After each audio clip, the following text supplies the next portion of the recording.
What's up everyone? Welcome back to the channel. Welcome to day 4 of the GNG 2.0 guys. आज हम पढ़ेंगे formation of a company. कुछ books में chapter 7 है, कुछ बुक्स में चैप्टर 2 के साथ ही कनेक्टेड है, बट अपने आप में एक बिल्कुल ही अलग टॉपिक है। तो जल्दी से जाके अटेंडेंस लगाओ, इसको भी खत्म करते हैं और बिजनेस स्टडीज का ये पार्ट भी आपका समाप्त हो जाएगा। चलिए जल्दी से लेट्स बिगिन।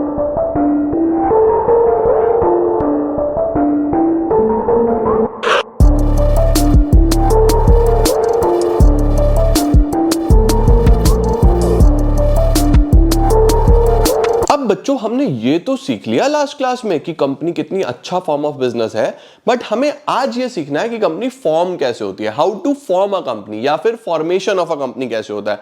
तो फॉर्मेशन ऑफ अ कंपनी में बेटा जी 4 स्टेजेस हैं जो हमें बताई गई हैं। याद करो मेरे साथ साथ, प्रमोशन, इनकॉर्पोरेशन, सब्सक्रिप्शन, कमेंसमेंट। क्या क्या बोला मैंने? Promotion, incorporation, capital subscription, commencement.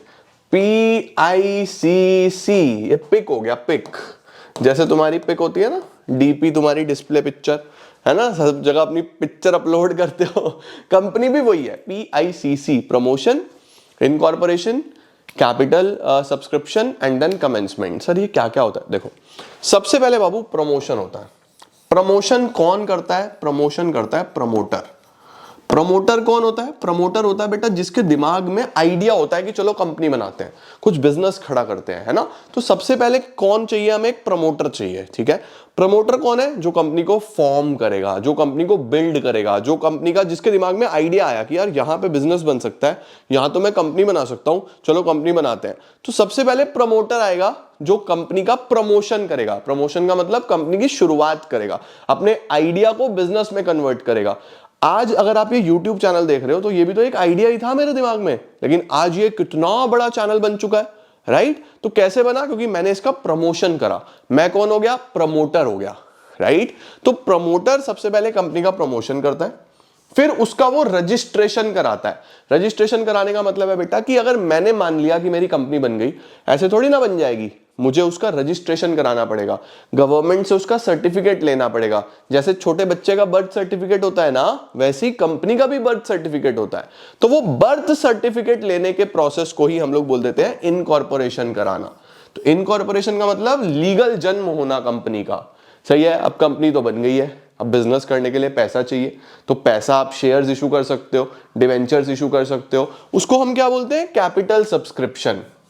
कि आपने कैपिटल कैसे अरेंज करा, शेयर्स से करा, डिवेंचर्स से करा, लोन से करा, कैसे करा, पैसा आ गया, फिर बिजनेस चालू कर दो, कमेंसमेंट ऑफ बिजनेस।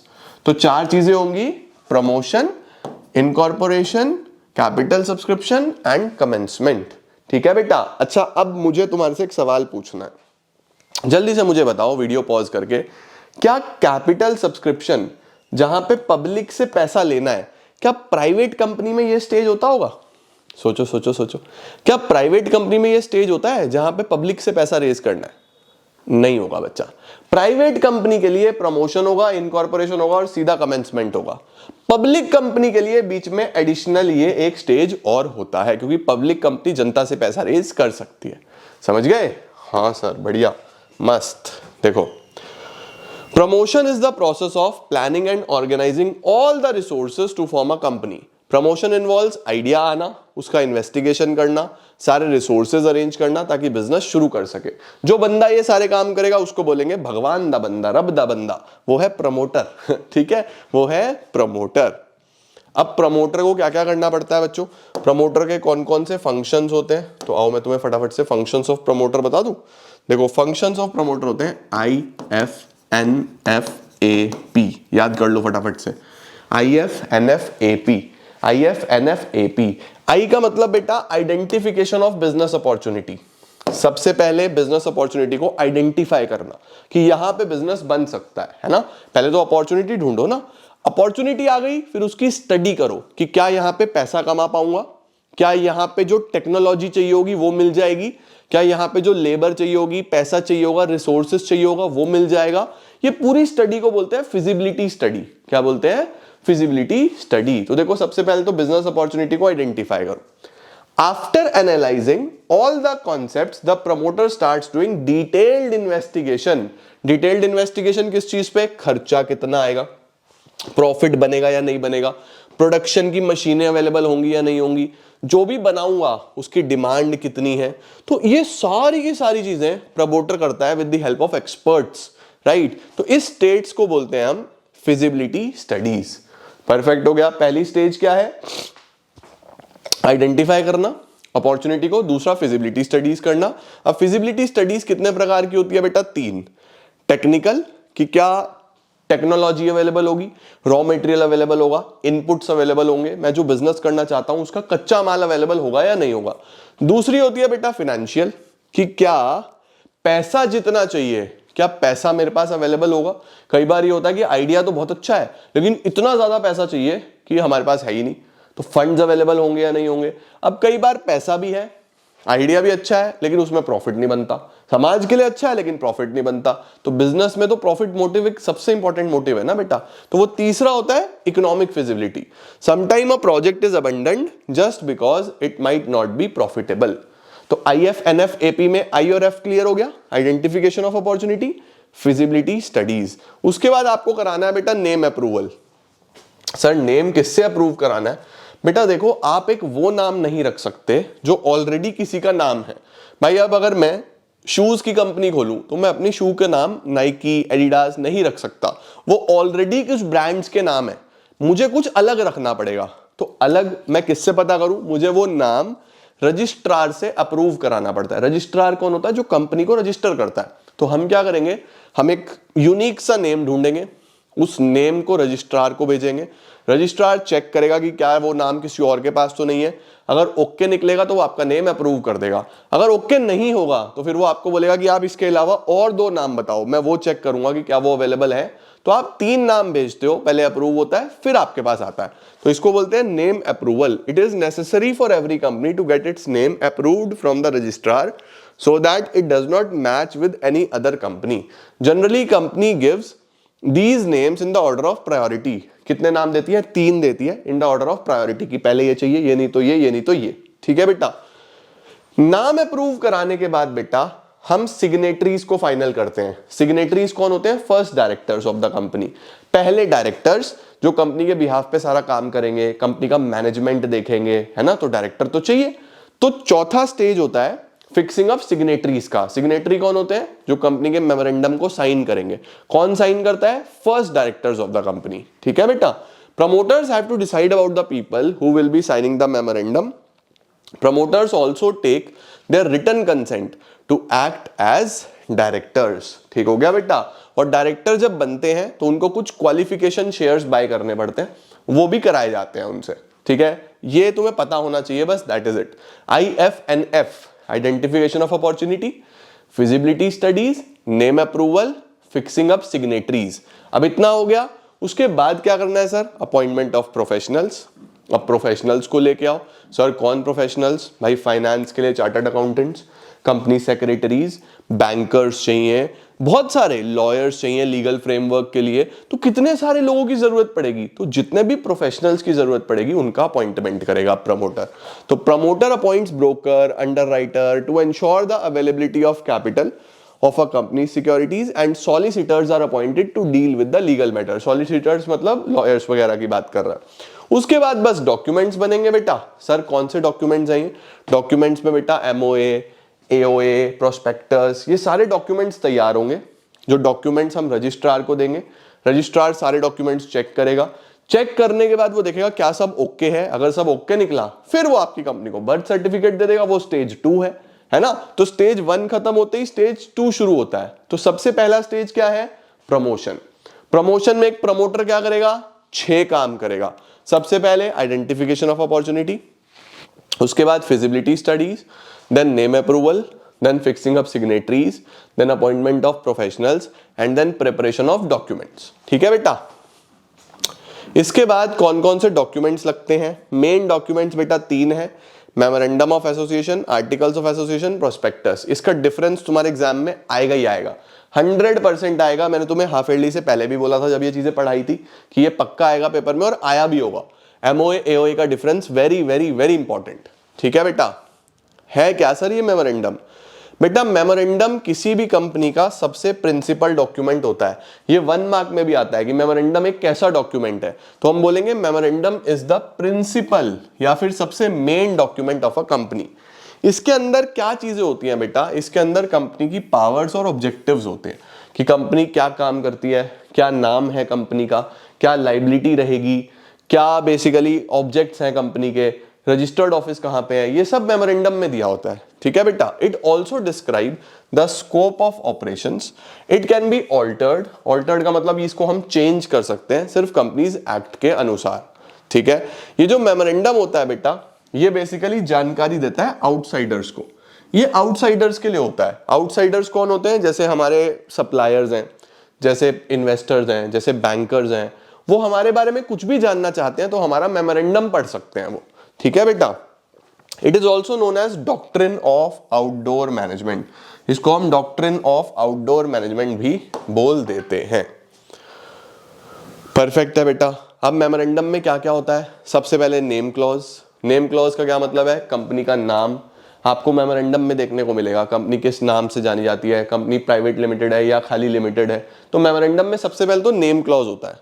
उसके बाद सिचुएशन क्लॉज। सिचुएशन क्लॉज का मतलब होता है कि कंपनी कहां पे सिचुएटेड है, इसको हम डोमिसाइल या फिर रजिस्टर्ड ऑफिस क्लॉज भी बोलते हैं। कंपनी किस स्टेट में रजिस्टर्ड है, कंपनी का एड्रेस क्या है, वो यहां पे होता है। This clause contains the name of the state in which situated the registered office of the company। ठीक है। it is necessary because company gets the registration from that state only।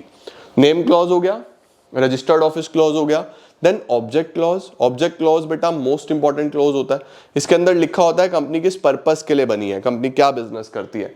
उसके बाद लाइबिलिटी क्लॉज, इसके अंदर सारे members की liability लिखी होती है, कौन कितने के लिए लाइबल है, अगर कंपनी कोई कर्जा लेगी तो कितनी लाइबिलिटी किस मेंबर की कितने होने वाली है, ये सब इसके अंदर लिखा होता है। उसके बाद बेटा कैपिटल क्लॉज। कैपिटल क्लॉज में सिंपली लिखा होता है कि कंपनी कितने रुपए के शेयर्स इशू करेगी, कितना कैपिटल से कंपनी बनी है, ये सब कैपिटल क्लॉज में लिखा होता है। ठीक है। तो एमओए में 5 मेन क्लॉजेज होते हैं जो आपको पता होने चाहिए। अब सर एओए क्या है, ये बेटा इनसाइडर्स के लिए होता है, ये रूल्स बताता है। जैसे मेमोरेंडम आउटसाइडर्स के लिए था, ऑब्जेक्टिव्स बताता था, ये इनसाइडर्स के लिए होता है, रूल्स बताता है। देखो बोल रहा है articles contain rules and regulations regarding the management of the company. It defines the powers, duties, rights of the managers, officers, जितने भी लोग हैं सबकी powers, duty, rights, rules, regulations, ये सब बताता है। ठीक है। Article must be signed by all the directors, सब इसको साइन करते हैं, and duly attested bye 2 witness, कोई 2 विटनेस भी होंगे जिनके सामने साइन होगा, सबूत भी तो होना चाहिए ना, है ना। उसके बाद इसको हम by laws of the company भी बोलते हैं या डॉक्ट्रिन ऑफ इनडोर मैनेजमेंट भी बोलते हैं। तो वो डॉक्ट्रिन ऑफ आउटडोर मैनेजमेंट क्योंकि वो आउटसाइडर्स के लिए होता है, ये इंडोर मैनेजमेंट क्योंकि ये इनसाइडर्स के लिए होता है। इसके अंदर क्या क्या होता है ये स्क्रीनशॉट ले लो, कोई भी 4-5 याद रख लेना, कितनी कैपिटल अमाउंट होगा उसका और कौन कौन से क्लासेस होंगे, राइट्स क्या है शेयर होल्डर्स के, प्रोसीजर क्या है, कैसे शेयर इशू करोगे, कैसे शेयर सर्टिफिकेट दोगे, कैसे शेयर ट्रांसफर होंगे, कैसे शेयर फॉरफिट होंगे, कोई भी 6 पॉइंट्स बेटा तुम याद रख लेना बस। ओके ठीक है सर। उसके बाद एमओए एओए का एक डिफरेंस आ गया, very very very very very very very, जितने वेरी लगा सकते हो लगा लो, इंपॉर्टेंट। ठीक है। सबसे पहले नेचर। नेचर का मतलब ये क्या है बेटा, ये चार्टर है, चार्टर का मतलब मेन डॉक्यूमेंट है। ये बायलॉज है, बायलॉज का मतलब कि ये इंटरनल मैनेजमेंट के लिए होता है ताकि अच्छे से चीजें चल सके। दूसरा ये ऑब्जेक्टिव बताएगा, पावर्स बताएगा, ये रूल्स रेगुलेशंस बताएगा। तीसरा ये फंडामेंटल डॉक्यूमेंट है, ये सप्लीमेंट्री डॉक्यूमेंट है, यानी ये मोस्ट इंपॉर्टेंट, ये उसके साथ अटैच्ड होता है एक तरीके से। लीगल इफेक्ट्स, इसके बाहर सब वॉइड है, वॉइड का मतलब नॉट अलाउड, इसके बाहर कुछ भी अलाउड नहीं है। और इसमें बोल रहा है अगर आर्टिकल के बाहर कोई चीज करी गई है तो पहले इसमें देखी जाएगी क्या मेमोरेंडम में वो चीज है, अगर है तो ओके, नहीं है तो फिर खत्म। ठीक है। कंपल्जन, ये कंपलसरी है, ये कंपलसरी नहीं होता, ये ऑप्शनल होता है। अगर ये नहीं बनाओगे तो टेबल एफ यूज कर सकते हो। टेबल एफ क्या है, बना बनाया कंटेंट होता है, उसको अडॉप्ट कर सकते हो। तो अपना आर्टिकल बना लो, अपने रूल्स नहीं बनाने तो कंपनीज एक्ट में ऑलरेडी एक टेबल एफ दिया हुआ है जिसमें जनरल रूल्स बने हुए हैं, वो अपना लो। ठीक है। रिलेशनशिप, ये आउटसाइडर्स के साथ और ये इनसाइडर्स के साथ, मेंबर्स के साथ बच्चा। उसके बाद ऑल्टरनेशन, ऑल्टरनेशन का मतलब होता है बच्चों बदलाव करना। क्या हम इसके अंदर कुछ भी चेंजेस कर सकते हैं? तो देखो बोल रहा है कि थोड़ा सा डिफिकल्ट और लेंदी प्रोसेस होता है और गवर्नमेंट का अप्रूवल जरूरी होता है, ठीक है। लेकिन हम इसकी बात करें तो ये बहुत इजी है, क्योंकि ये आपके ही रूल्स है अंदर के, आप इसमें आसानी से ऑल्टरनेशन कर सकते हो, चेंजेस कर सकते हो, ठीक है बेटा। ये हमारा एमओए एओए में डिफरेंस आ गया बेटा। इसके बाद आ गई दूसरी स्टेज। दूसरी स्टेज क्या है? इनकॉर्पोरेशन। बोल रहा है it is the second stage. Incorporation refers to registration of the company. Company का सिंपल रजिस्ट्रेशन कराना। इसके अंदर क्या होगा बेटा, कैसे रजिस्ट्रेशन होगा? सबसे पहले तो सारे डॉक्यूमेंट्स बनाओ। कौन कौन से डॉक्यूमेंट्स है? वही memorandum, articles, statement of capital, list of directors, कौन कौन से डायरेक्टर्स हैं, उनका नाम, उनका एड्रेस, उनका सब कुछ ब्रीफ करना। फिर address of the registered office वो दो। उसके बाद एक डिक्लेरेशन। डिक्लेरेशन में क्या लिख के देता है प्रमोटर कि भैया मैंने सब कुछ, जितनी मेरी नॉलेज है मैंने बेस्ट किया है, इसके अंदर कुछ भी झूठ नहीं है, कुछ भी गलत नहीं है, कुछ भी फ्रॉड नहीं है, अगर हुआ तो मैं जिम्मेदार, वो लिख के देता है, ठीक है। उसके बाद हम सिंपल गवर्नमेंट की फीस भरते हैं, जो भी फीस है, ठीक है। प्रेस्क्राइब्ड फीस होती है। फीस कैपिटल पे डिपेंड करती है। ज्यादा बड़ी कैपिटल की कंपनी है तो ज्यादा फीस होती है, छोटी कैपिटल की कंपनी होती है तो कम फीस होती है। तो एक नॉर्मल फीस जो है वो आप भरो, उसकी रिसिप्ट लगाओ, ठीक है। उसके बाद रजिस्ट्रेशन। रजिस्ट्रार क्या करेगा? वेरीफाई करेगा, सारे डॉक्यूमेंट्स चेक करेगा, फीस रिसिप्ट मैच करेगा, क्या फीस जमा हो गई, और फिर आपको क्या दे देगा? Certificate of incorporation. After entering the name in the registrar issue a certificate of incorporation, जिसको हम birth certificate of the company भी बोलते हैं। इस दिन से बच्चों, जिस दिन आपको सर्टिफिकेट मिलेगा, जो सर्टिफिकेट की डेट होगी, उस डेट से कंपनी लॉ की नजर में, कानून की नजर में जिंदा है। अब कंपनी कुछ भी कर सकती है, कुछ भी मतलब बिजनेस कर सकती है, ठीक है। Effect of the certificate, a company is legally born on the date printed on the certificate of incorporation, ठीक है। ये एक सबूत है, कंक्लूसिव एविडेंस है कंपनी के जन्म का। उसके बाद सर्टिफिकेट ऑफ इनकॉर्पोरेशन के एक इंपॉर्टेंट पॉइंट्स बोल रहा है, कुछ नहीं, बस ये बोल रहा है कि बेसिकली जो डेट छपी होती है ना भाई, सपोज आज मैंने अप्लाई करा 19 तारीख को, 19 तारीख को मैंने कंपनी के रजिस्ट्रेशन के लिए अप्लाई करा, 25 सर्टिफिकेट पे डेट डली, 28 को मेरे पास सर्टिफिकेट पहुंचा, तो मैं कब से कर सकता हूं बिजनेस? 25 से, क्योंकि 25 डेट डल गई ना, तो उस दिन से कंपनी जिंदा है, ठीक है। परफेक्ट, हाँ सर, बढ़िया। सर कैपिटल सब्सक्रिप्शन क्या होता है? कैपिटल सब्सक्रिप्शन का मतलब होता है बच्चा तीसरा स्टेज, जहां पे हमें फंड रेज करना है, जहां पे हमें शेयर इशू करने हैं एज अ कंपनी, जहां पे पैसा उठाना है पब्लिक से। तो ये क्या है? After getting the certificate, private companies gets formulated and commence their business. Private company तो सीधा कमेंसमेंट करेगी, प्राइवेट कंपनी में तो ये स्टेज ही नहीं होता। A public company has to perform a third stage and get the certificate of commencement. The steps involved in the stage of commencement are, सबसे पहले बेटा सेबी का अप्रूवल लेना पड़ेगा। सेबी कौन होता है सर? अब ये सेबी बेटा एक रेगुलेटरी बॉडी है। रेगुलेटरी मतलब कंपनी सही से चले, कंपनी के नियम, रूल्स, रेगुलेशन सब सेबी बनाता है। तो सेबी का सबसे पहले आपको अप्रूवल लेना पड़ेगा, सेबी को सारे डॉक्यूमेंट्स दिखाने पड़ेंगे, सेबी चेक करेगा क्या ये कंपनी सच में जेन्युइन है, कुछ फ्रॉड तो नहीं है। अगर सब ओके है तो सेबी आपको अप्रूवल दे देगा कि चलो ठीक है, कर लो कैपिटल सब्सक्रिप्शन। तो क्या बोल रहा है? SEBI is a regulatory body. इसको आप 12th में पूरा डिटेल में पढ़ोगे बिजनेस स्टडीज में। सेबी एक रेगुलेटरी बॉडी है, फिलहाल ये ध्यान रख लो, सारी कंपनीज के रूल्स रेगुलेशंस बनाने वाला सेबी होता है, ठीक है। Which control the capital market of India to protect the investors. The public limited companies must submit all the information with SEBI before issuing shares. तो shares issue करने से पहले SEBI का अप्रूवल लेना पड़ता है। अप्रूवल मिल गया, फिर क्या करोगे? प्रोस्पेक्टस फाइल करोगे। प्रोस्पेक्टस किसको दोगे? प्रोस्पेक्टस देना पड़ता है बेटा सारे लोगों को, जनता को। होता क्या है प्रोस्पेक्टस? भाई तुम किसी स्कूल में जाओ, स्कूल का भी प्रोस्पेक्टस होता है, उस पर सब कुछ लिखा होता है ना स्कूल के बारे में।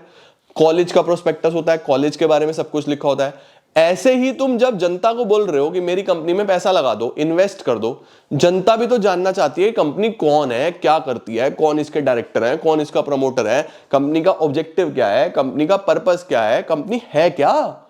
तो ये सब जानने के लिए कंपनी को अपना प्रोस्पेक्टस छापना पड़ता है। तो वो प्रोस्पेक्टस पब्लिक में भी देते हैं, वो प्रोस्पेक्टस रजिस्ट्रार को भी देते हैं कि देखो भाई ये हमने प्रोस्पेक्टस भी बना दिया है।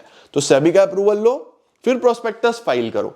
अ public company has to prepare another important document जिसको हम प्रोस्पेक्टस बोलते हैं। ये एक इनविटेशन है जो हम जनरल पब्लिक को देते हैं for subscribing to the shares of the company. ये डॉक्यूमेंट रजिस्ट्रार के पास भी सबमिट करना पड़ता है। तो सेबी अप्रूवल लो, प्रोस्पेक्टस फाइल करो, उसके बाद 3 लोगों का अपॉइंटमेंट करो। मेन कौन 3 लोग हैं? बैंकर, किस बैंक में पैसा आएगा, ब्रोकर जो हमारे शेयर्स बिकवाने में हमारी फॉर्मेलिटीज पूरी करने में मदद करेगा, अंडरराइटर बेटा ये मेक श्योर करता है कि मेरे सारे शेयर बिक जाएं। अगर मेरे शेयर नहीं बिक रहे ना तो अंडरराइटर खुद खरीद लेगा, इसकी एक कमीशन लेता है, अंडरराइटिंग कमीशन। तो 3 लोग चाहिए। ब्रोकर क्या करेगा? सारी फॉर्मेलिटीज पूरी करेगा। अंडरराइटर जो गारंटी लेगा, ये गारंटर है कि मेरे शेयर बिक गए। बैंकर जिस खाते में पैसा आएगा, भाई मेरा बैंक बेसिकली, है ना। तो बैंकर देखो, ब्रोकर देखो, अंडरराइटर देखो।